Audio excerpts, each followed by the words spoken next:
What's up, guys? It's Bradley Stedman here again with another YouTube video, and today we are talking all about why bodybuilders can't fight. That's right, guys. It's not a clickbait title. For the most part, the majority of bodybuilders out there are guys who are very muscular, will not be able to fight. The reason I'm talking about this is because I recently saw a clip of a famous influencer, fitness influencer or bodybuilder by the name of Bradley Martin. In an interview, he called out a boxer by the name of Devin Haney. You're way bigger than me, right? Like, Yeah. you say you weigh 260? 260. And people think that, like, muscles, like, mean something. Muscles don't mean nothing. Yeah, if I could jump on you, then maybe. If I could hold you on the floor, sure. Yes.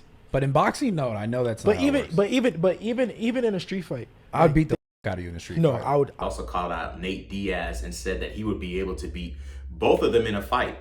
You think you beat me in a street fight? Huh? You think you beat me in a street fight? You in a street fight? Yeah. You're a podcaster, brother. I love it. So the answer is then yes, yeah? Of course. I love it. I love it. Yeah, not you personal though, but anybody, any size is like easy. No, I was talking about me.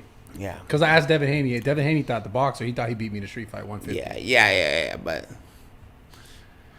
yeah, he probably fuck you up too though. You- but Keep in mind, guys, Bradley Martin is 6'3", 260, I believe, and Devin Haney is about 5'7", 5'9".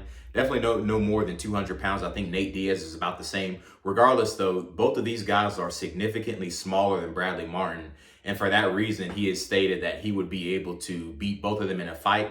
I will say Bradley Martin is very impressive. I know the guy benches over 500 pounds, or excuse me, benches over 400 pounds, squats over 500 pounds, and overall is a very athletic guy, especially in comparison to majority of bodybuilders out there. Majority of bodybuilders are able to just lift heavy weights. They're not able to really run that fast or even jump or dunk a basketball like Bradley Martin can. But nevertheless, that still doesn't mean he would beat them in a fight, guys. First off, bodybuilding training, it would somewhat help and somewhat translate to martial arts training, but it would not be the same. The thing is, with bodybuilding, you're doing a high intensity style of training, meaning that you are going really hard for however long the set is. So let's say 10 to, at the high end, a 20-second set for an exercise that you're doing. And then after that, you're going to rest for however long. So it would help with that, but because, you know, doing that sort of training would be better than going into martial arts doing no training. But obviously, it's still not the same as what you're doing in martial arts. Another thing is that, you know, if you're a bodybuilder, obviously you're going to have a lot of muscle and a lot of power like Bradley Martin does. Like I said, he benches over 400 pounds, squats over 500 pounds. He can deadlift a lot of weight. Very powerful guy. So the potential to be able to hit somebody really hard and knock them out is there, but you have to land that hit, guys. Another thing that kind of ties into having a lot of muscle is having a lot of muscle in your neck, guys. Having a lot of muscle in your neck is good because it's going to stabilize your head and provincially keep you getting from knocked out or getting a concussion. I recently saw a study, and I'll actually throw this up on the screen, but this study says that for every 1 pound increase in the strength of your neck muscles, the chances of you getting a concussion decreases by 5%. This is really good because, I mean, Bradley Martin definitely has a strong neck. I mean, I do too. I'm a bodybuilder. I also do martial arts, by the way, but we'll get into that later on. So, but yeah, having a strong neck is going to be able to keep you from getting knocked out or keep you from getting a concussion. And if you're able to do both of those things, that means you're able to stay in the fight. And if you can stay in the fight, that means you have a chance. It might not be a good chance, but nevertheless, you still do have a chance. All right, guys. So in addition to that, there's also a lot of boxers who train their neck. I know for one thing, Mike Tyson was very famous for training his neck, world heavyweight boxer. But he also trained his neck. In pictures, you can see when he was a boxer in his prime, I mean, he had a massive neck. I mean, it was almost bigger than his head, to be honest. But he did some pretty crazy exercises. They might have not been the most optimal for training his neck and strengthening his neck, but nevertheless, he did train his neck, and he did get results from it. The guy had a massive neck, like I just said. So that definitely had something to do with him being good and being able to take as many punches that he was able to do. All right, guys, so now that you know why being a bodybuilder and having a lot of muscle could somewhat help you when it comes to martial arts and fighting, we're going to talk about now why it would hurt you. Guys, the very first thing we're going to talk about is being inflexible. So when you think about it, when you're lifting weights, you're contracting your muscles, right? So if you're contracting your muscles, and you're not then later on going after the workout and stretching them, then you're going to always be kind of tight like this. You're not going to be able to, you know, have as much mobility as you would. And this is really important, especially when throwing kicks, even punches too, but kicks. If you're not able to open up your hips all the way, you're going to be leaving a lot of power on the table. With punches, if you're not really setting up your punches right because you're inflexible, or for instance, let's say, you know, if you have so much muscle that you can't even put your arms down like this, then when you hold up your guard, you're going to be kind of going like this. You're going to be leaving all this open for getting kicked and punched, versus if you were like this, then there's less for them to attack. In addition to that, I kind of touched on this earlier, but the type of training that you do for bodybuilding is you go really hard for a short period of time and then you rest. Training for martial arts is quite literally the opposite, guys. You are going hard for, you know, a long time, for minutes on end, and then resting, because you know, you train like you fight, right? So, you know, martial arts, different types of martial arts. I do Muay Thai, but I know in different martial arts, when they have, you know, multiple different rounds ranging from 2 to 3 to 4 minutes, something like that. But the main thing is that it's just completely different. It's endurance, whereas bodybuilding is going to be high intensity. So you're going to focus on, in bodybuilding, going hard for a short period of time. In martial arts, you're going to be focused on not going as hard as you can for a long amount of time, but putting in a decent amount of effort for a long time. And that's just completely different from bodybuilding. Like I said, as far as bodybuilding, you would be better off going into martial arts training, having some bodybuilding training, than none at all. But don't think that bodybuilding training is going to be the end all be all when it comes to setting you up for martial arts.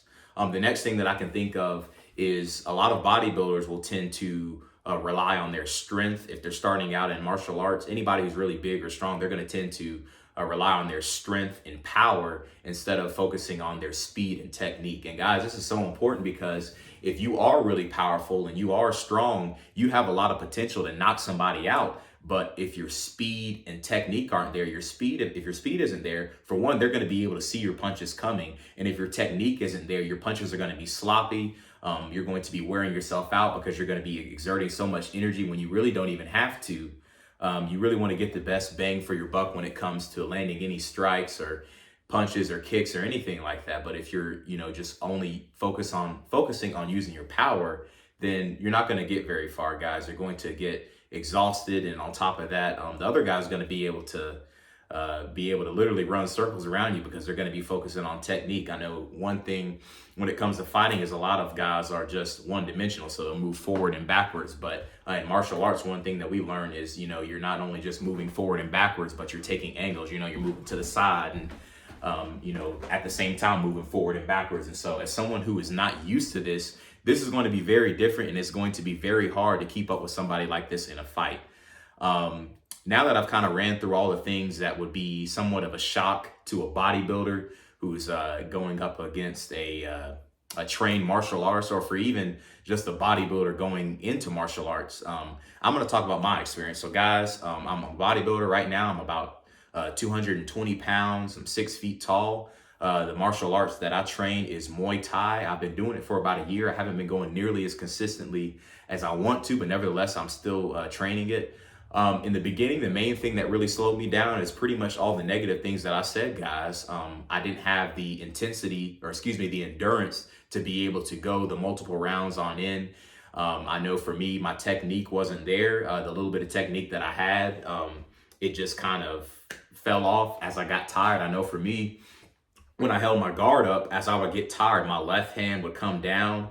That left me open for getting punched in the face, kicked in the face, and just a whole lot of other bad stuff. On top of that, I had a little bit of inflexibility issues. I think a lot of that was able to improve just by me stretching more and me getting used to all of the moves from Muay Thai, all of the kicks, all of the different combos and things of that sort. I have a really good gym that I go to. I train at. It's Impact Martial Arts here in Amarillo, Texas. They're very good. Plenty of amateur fighters there that are very skilled. And that has been one thing that has been key in me getting better. Lastly, I will talk about, do I really feel overall that bodybuilding has helped me?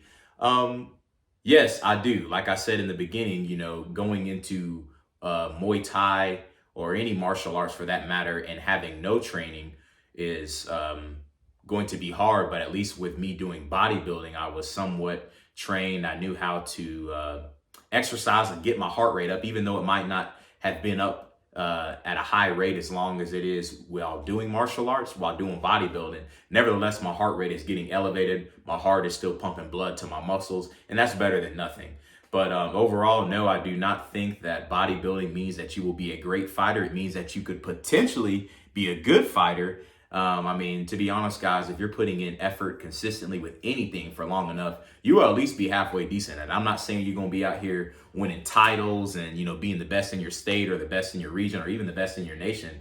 But I will say that, you know, if you do put effort into anything for long enough, you will at least be halfway decent. And so I'm definitely glad that I'm able to do bodybuilding and even martial arts outside of that. Bodybuilding is fun, but I definitely like martial arts. It's fun too. It's kind of like a game of chess in a way. You're trying to figure out how things work. Even though you're taught all these combos, you have to figure out, okay, when you can throw this combo. And even though you're throwing this combo at one point in time, you might only need to throw part of that combo, and then you might in the middle of throwing that combo, you might need to switch it up and do another one. And so it's just things like that, just figuring it out. It's kind of the same thing with bodybuilding, guys. I mean, even though there's plenty of exercises that you can do, you got to find out which ones work for you. And even though those exercises have been working for a while, it might be time to switch it up.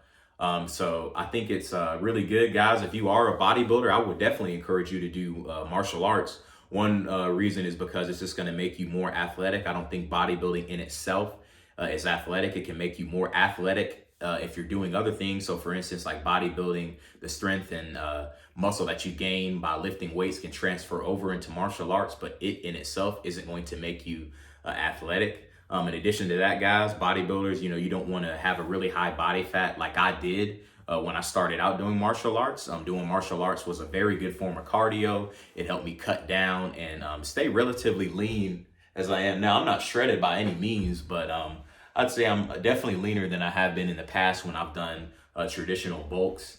Yeah, so that's all I got for you guys today, man. Hopefully you guys have gained something in this video. This wasn't meant to talk down on anybody. This is really just meant to give my experience when it comes to martial arts and fighting, and my experience with bodybuilding and how that has somewhat translated over, but it has not been the end all be all when it comes to fighting, guys. With that being said, hopefully y'all gained something from this video. Let me know what you think down in the comments, and I'll see y'all next time.